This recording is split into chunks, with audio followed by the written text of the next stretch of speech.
You know, if talking about hoodoo wasn't so important to me, I wouldn't respond to this comment. Hoodoo is African. It comes from Africa. It doesn't come from anywhere else. White people did not bring hoodoo from anywhere. White people brought cunning craft, okay, over from northwestern Europe. They brought folk magic over. German folk magic came over into Pennsylvania and traveled down through the Appalachian Mountains and down into North Carolina, Virginia. I know this because my family originates in that line. White people that write books about hoodoo want to claim hoodoo as a practice that was mixed between white people, Africans, and indigenous people. Now this gets really, really complicated, okay?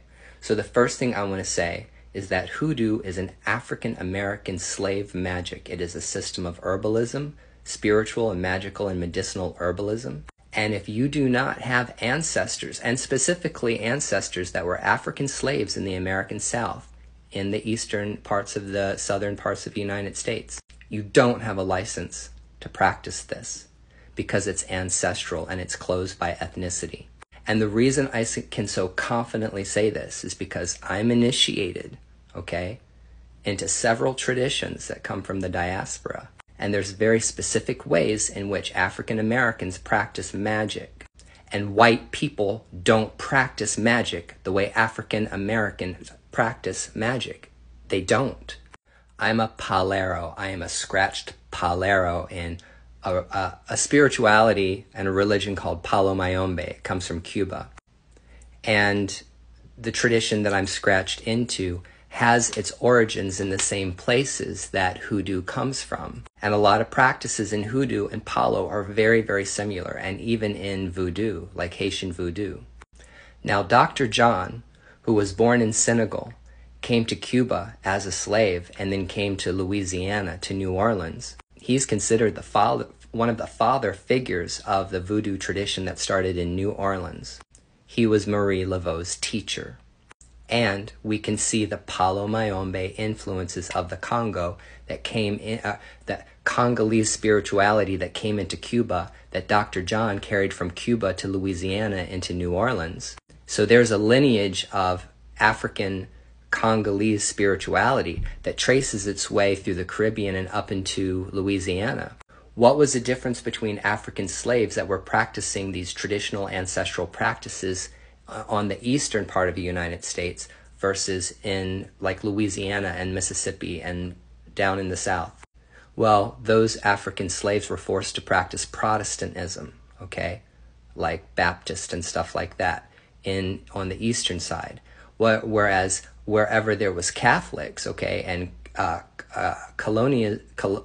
colonizers that brought Catholicism, those African people practice Catholicism. So there are actually two strains of hoodoo in the United States. One, when Africans were brought to the East Coast, okay, in South Carolina, North Carolina, Georgia, Virginia. And then the hoodoo that comes up through the Caribbean into New Orleans and spreads out into Mississippi and all of that. But once again, the practices are uniquely African.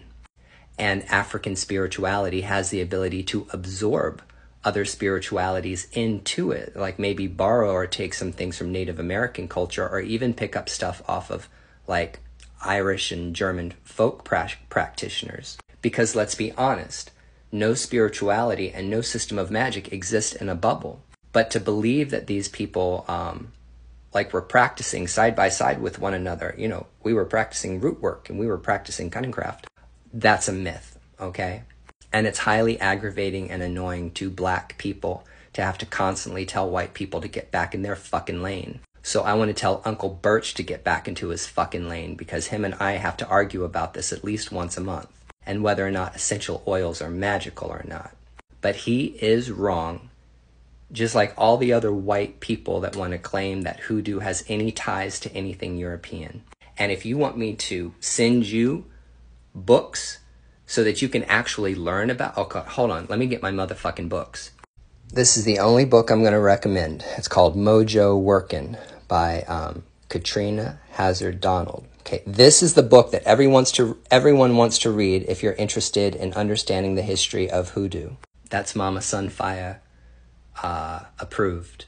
Now, before all the white motherfuckers out there get all bent out of shape, there is folk magic that you can practice that comes from Europe. And you're right, Appalachian folk magic does derive from Europe.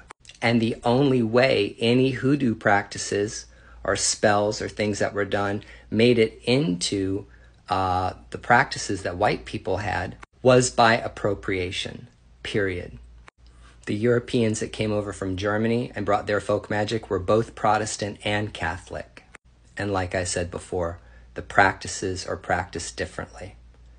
And so I'm going to recommend that you get that book, that you read it. And if you're fucking white, stay in your fucking lane and leave hoodoo alone.